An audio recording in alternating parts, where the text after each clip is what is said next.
The Cleveland Cavaliers were on a mission to snap their four-game losing streak, and they did just that in dominant fashion, crushing the Utah Jazz 120-91 on the road.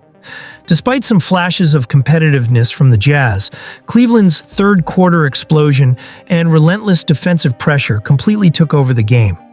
This wasn't just a win, it was a statement.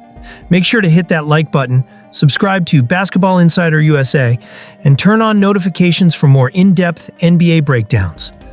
The game started off with a competitive first quarter as Utah tried to hold its ground against one of the best teams in the Eastern Conference. Kyle Filipowski stepped up for the Jazz, finishing the game with 18 points and 13 rebounds, showing his ability to battle in the paint. But Cleveland quickly tightened up defensively, forcing early turnovers and disrupting Utah's rhythm. The Jazz gave up the ball 18 times, leading to 25 points for the Cavaliers, a stat that ultimately determined the outcome of this game.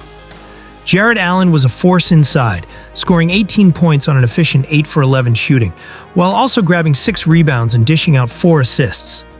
He set the tone early with aggressive finishes at the rim and dominant interior defense. Meanwhile, Donovan Mitchell, playing against his former team, struggled with his shot but still contributed 16 points, attacking the rim and making key plays when needed.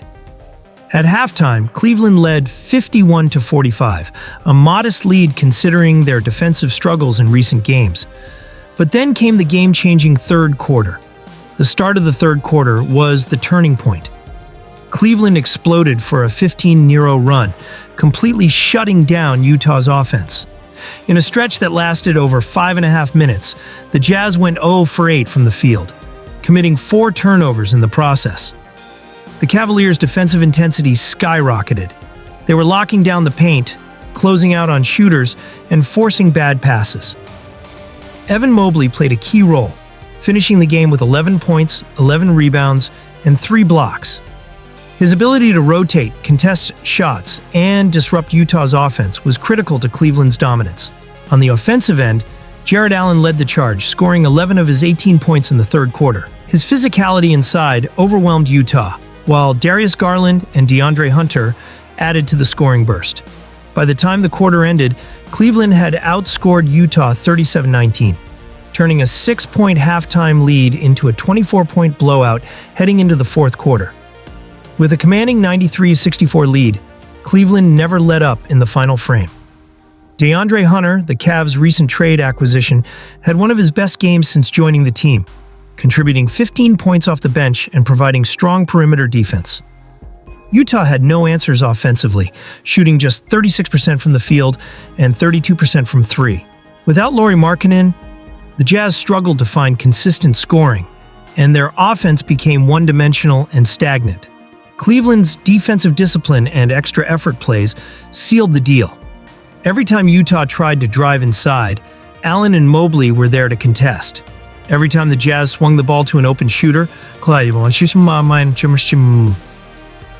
rotations were sharp. The game officially ended in a blowout, with the Cavaliers securing a 120-91 victory, ending their losing streak in dominant fashion.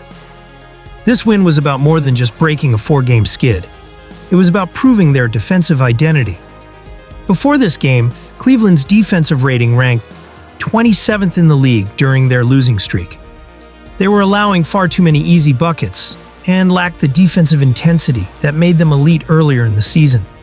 Tonight, they fixed that problem. They held Utah to just 91 points, forced 18 turnovers, and completely shut down their offense for long stretches. That's the kind of performance the Cavs will need if they want to secure the #1 seed in the Eastern Conference.